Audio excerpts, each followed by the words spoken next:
Deputy Chancellor, our guest speaker today is Mikhara Ramsing, a serial award-winning entrepreneur from regional Australia. Mikhara is the co-founder of Odi AI, an AI startup helping small and medium Australian workplaces create leading workplace culture through policy and training access. Her dedication to using business as a tool for social impact is evident in her initiatives such as Ethnic LGBT+, Australia's first online resource for culturally and linguistically diverse LGBT+ individuals, and Mix Chai, a tea range supporting suicide prevention. Her leadership has been recognised with nominations for Young Australian of the Year Queensland and Australian Financial Review Top 100 Women of Influence. She is currently part of Australia's leading AI accelerator, Build Club. I now have great pleasure in inviting Mikhara Ramsing, Bachelor of Laws with Honours and Bachelor of Economics with Honours of this university and graduate of the Australian Institute of Company Directors, to address the graduates.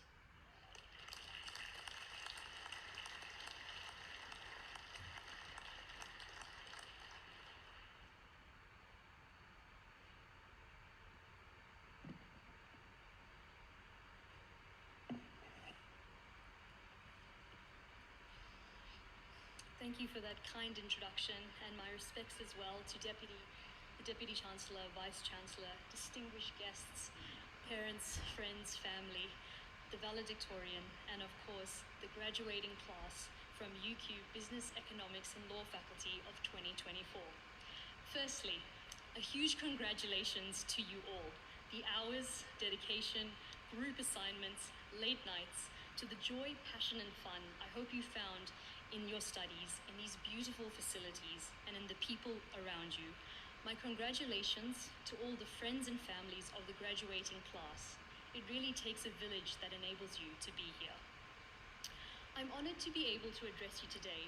It was exactly 10 years ago that I sat where you are sitting, a proud graduate of the UQ Bell faculty, graduating with honours in laws and economics.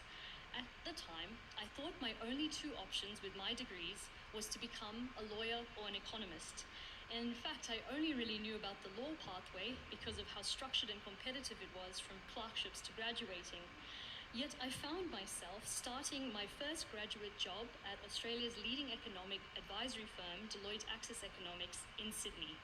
Bright-eyed and full of hope, I really enjoyed my start to my career. I had a great team, I liked the work, and whilst I couldn't save money on a graduate degree in Sydney even then, I thought I'd made it.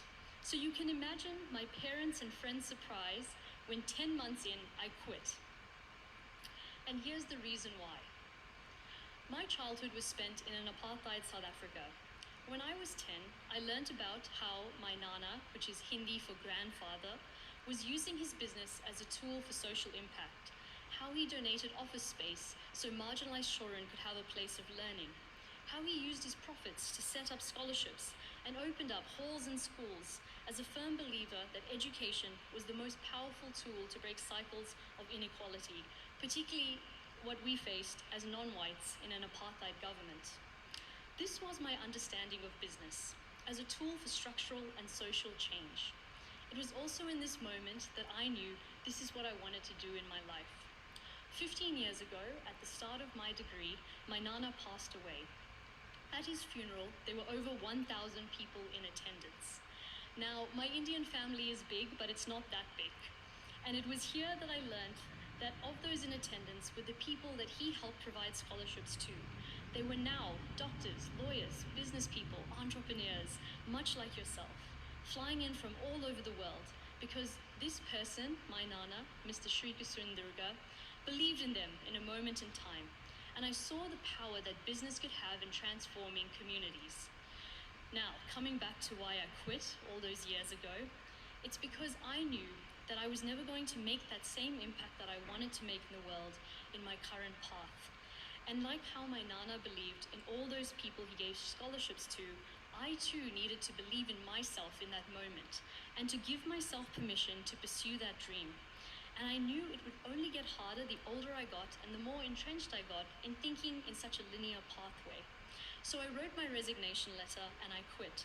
And with no secure job lined up next, two things enabled me to do this.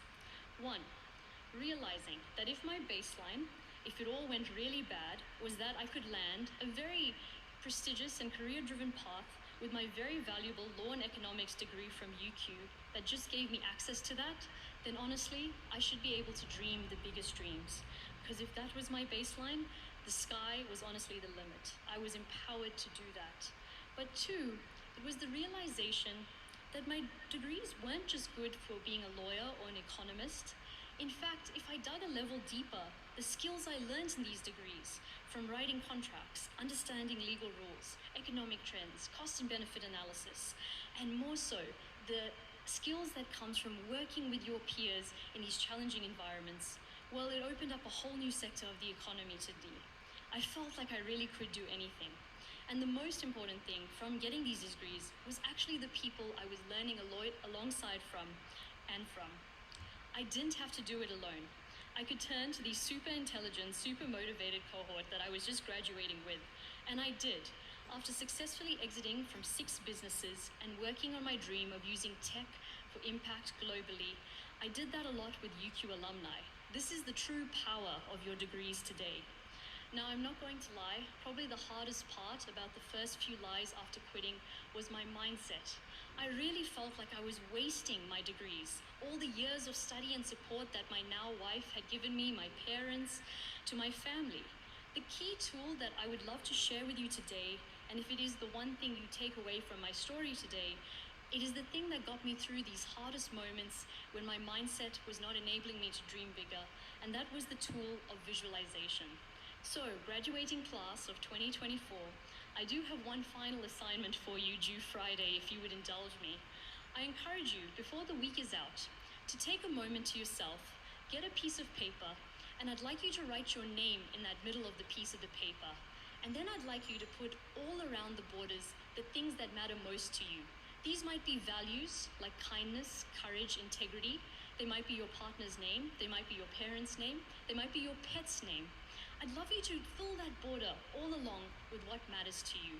And then I would like you to bring it a layer in and write in 10 years' time, where do you see yourself? What does your day-to-day look like? What about 5 years in? What about next year? And I tell you, the closer you can start to align your actions to these values at the outer of the page, the more you will know that you are on the right path. So I'd really encourage you to take a moment before the week is out to create this visualization map for yourself. It honestly can lead to so much potential. And now for the hardest part, the doing. It is really scary to follow your dreams once you have written them down. And life will be a tumultuous series of ups and downs. But in the words of my favorite poet, Kahlil Gibran, your joy is your sorrow unmasked. When you are joyous, look deep into your heart, and you shall find it is only that which has given you joy that is giving you sorrow. And when you are sorrowful, look again in your heart, and you shall see that in truth you are weeping for that which has been your delight. They are inseparable. Verily you are suspended like scales between your sorrow and your joy. Only when you are empty are you at a standstill and balanced. So graduating class of 2024, I encourage you to dream the biggest dreams, then do it. Life is not about finding balance or finding yourself. It's about create the joy and sorrow that comes from living and making yourself. My best wishes.